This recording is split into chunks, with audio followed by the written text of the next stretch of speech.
अस्सलाम वालेकुम, welcome to my YouTube channel learning easy. आज मैं आपके साथ CS301 डाटा स्ट्रक्चर की असाइनमेंट नंबर 1 शेयर करने वाला हूं, जो स्प्रिंग 2026 की है।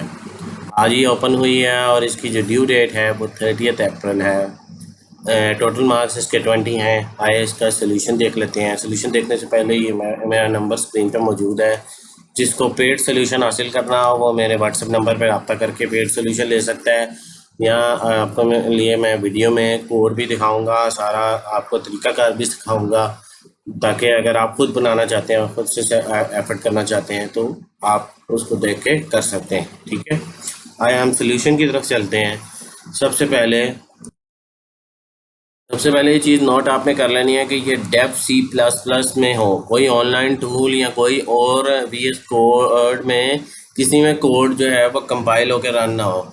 डेव C++ इसलिए है क्योंकि आपको कोर्स में ये आपके बताया गया है कि आपने इसमें सारी कोडिंग करनी है। पहली चीज़। दूसरी चीज़ जो क्या है, डेव का कंपाइलर जो है वो बाकी कंपाइलर से थोड़ा सा डिफरेंट है, तो उसका कोड भी थोड़ा सा कुछ स्लाइड चीज़ें होती हैं जो चेंज होती हैं। ठीक है, इसमें हमने लिंक लिस्ट और स्टैक दो चीज़ें इस्तेमाल करनी हैं जो हमें बताई गई हैं। उसके बाद एक इंस्ट्रक्शन है कि CPP फाइल आपने असाइनमेंट की अपलोड करनी है। आपकी VUID का नाम हो उस फाइल का, या कोई भी नाम हो। इसमें उन्होंने रिक्वायरमेंट नहीं लिखी कि आपका VUID हो, लेकिन कोई भी आप नाम रख कर .cpp फाइल हो। उन्होंने नीचे एंड पे इंस्ट्रक्शन में लिखा है कि C की फाइल नहीं होनी चाहिए, C++ की फाइल होनी चाहिए। CPP का मतलब है C++।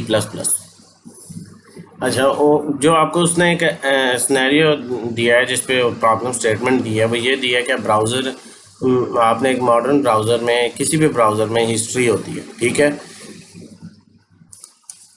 आपने उसको लेके आपने एक स्टैक में स्टोर कराना है और बैक बटन से स्टैक से उसको रिमूव करना है, पुश एंड पॉप करना है। लिंक लिस्ट के थ्रू लिस्ट बनेगी और लिंक लिस्ट के थ्रू वो स्टैक में आपके स्टैक होती जाएगी, और आपको एंड द एंड आपने एक पॉप का यूज़ करके उसे पॉप करवाना है, यानी निकाल देना है उस स्टैक से, और फिर डिस्प्ले ऑल के फंक्शन से आपने उसे डिस्प्ले करवा लेना है। उसका एक सैम्पल आउटपुट उसने दिया है, और उससे पहले एक नोट दिया है कि आपने ये अपना नाम और अपनी VUID ही अपनी ही यूज़ करनी है। ये चीज़ आपने इंस्ट्रक्शन पहले देख लेनी है, इसीलिए उन्होंने रेड में लिखा होता है कि इस इंस्ट्रक्शन को केयरफुली रीड किया करें। और वही बात जो ऊपर मैंने कही कि C++ का कोड होना चाहिए, C का कोड नहीं होना चाहिए। ठीक है, आइए हम आगे देख लेते हैं। इसका जो सैम्पल आउटपुट है, ऊपर स्टूडेंट नेम, उसके बाद आपका नाम आ जाएगा, फिर VUID, फिर आपकी VUID आ जाएगी, विजिटिंग www.vu.edu.pk/, उसके बाद आपकी VUID, फिर google.com, GitHub। In the and back button जब प्रेस हुआ, removing the GitHub from the history, यानी GitHub जो है तीसरे नंबर पर वो रिमूव हो जाएगी, क्योंकि स्टैक का बिहेवियर है। ठीक है, अब current browsing history top to the bottom, हम वो देख रहे हैं कि जो GitHub है वो रिमूव हो चुकी है और गूगल अप हो चुका है, सबसे ऊपर आ चुका है। ठीक है, आए हम इसके बिहेवियर के साथ टॉप टू बॉटम में देखते हैं। जो मैंने प्रोग्राम लिखा है वो ये कोड है। ठीक है, आप कोड देख लीजिए। मैं कोड हमेशा स्टूडेंट को दिखाता हूँ, और मैं कोई कभी वाटरमार्क कभी कुछ यूज़ नहीं किया। आपने कोड को देखना है, ध्यान से कॉपी किया करें। C++ केस सेंसिटिव लैंग्वेज है, तो कोई भी कैपिटल लेटर, जहाँ पर कैपिटल लेटर यूज़ हुआ है वो कैपिटल है, जहाँ पर कोलन स्लैश या कुछ भी यूज़ हुआ है वो उसी तरह यूज़ होगा, क्योंकि केस सेंसिटिविटी की वजह से ये लैंग्वेज में बहुत ज़्यादा इश्यूज आते हैं। अक्सर स्टूडेंट मेरे पास आते हैं, सर ये कोड रन नहीं हो रहा। उसमें यही मसला होता है कि आपने कहीं पर कोई कैपिटल या स्मॉल लेटर लिख दिया होता है। ठीक है, मैं अभी आपको चेंजेस बता देता हूँ। यहाँ पर आपने अली खान जहाँ पर लिखा है, यहाँ पर आपने अपना नाम लिखना है, और यहाँ पर आपने अपनी VUID लिखनी है। पहली चेंजेस। ठीक है, एक चेंज नंबर 1 अपना नाम, चेंज नंबर 2 यहाँ पर अपनी VUID, चेंज नंबर 3 आपने यहाँ पर अपनी फिर दोबारा अपनी VUID लिखनी।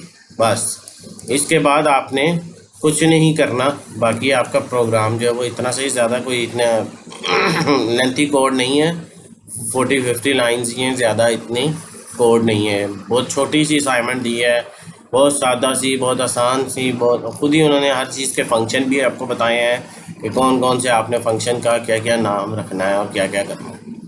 कंपाइल करके रन करते हैं। कंपाइल रन होगा तो देखें आपको नाम आ गया, फिर व्यू आईडी आ गई और फिर ये आ गया। मैं चेंज करके भी दिखा देता हूँ, कई स्टूडेंट ये करते हैं क्या, आप सिंपल ही दिखा देते हैं। यहाँ पर मैं XYZ नाम रख देता हूँ और ये मैं 98765 यही व्यू आईडी मैं कॉपी करके यहाँ पेस्ट कर दूंगा और फिर मैं कंपाइल एंड रन करता हूँ।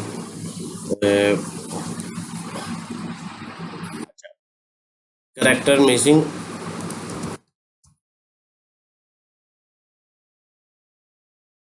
क्या मिस कर रहा हूँ मैं यहाँ पर,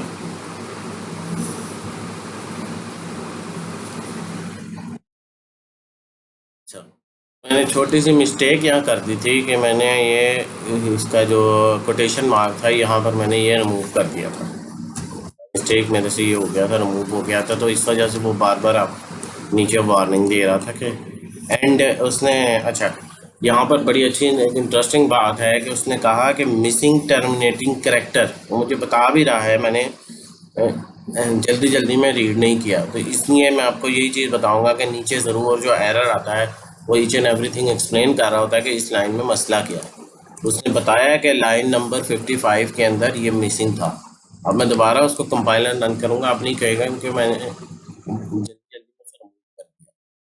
बहरहाल एक आपको एक इंटरेस्टिंग जो है वो इन्फॉर्मेशन भी मिल गई कि कोई एरर आए तो उसको कैसे पढ़ते हैं। जल्दी ना किया करें, जल्दी में देखें मैंने भी मिस्टेक कर दी जल्दी में, तो इसलिए जल्दी में हमेशा बच्चों से मिस्टेक हो जाती है। आराम से ध्यान से नीचे जो जो भी एरर आ रहा है उसको केयरफुली रीड करें, उसको अंडरस्टैंड करें, उसमें ही वो लिखा होता है कि हाँ जी ये मसला आया। ठीक है, तो यहाँ पर मैं अपनी वीडियो का इख्तिताम करूँगा। उम्मीद है मेरी वीडियो आपको पसंद आई है। मेरे चैनल को सब्सक्राइब करें, मेरी वीडियो को लाइक करें, स्टूडेंट के साथ शेयर करें ताकि वो इससे फ़ायदा उठा के बेहतरीन असाइनमेंट तैयार कर सकें। मिलते हैं अगले वीडियो में, तब तक के लिए अल्लाह हाफिज़, अस्सलाम वालेकुम।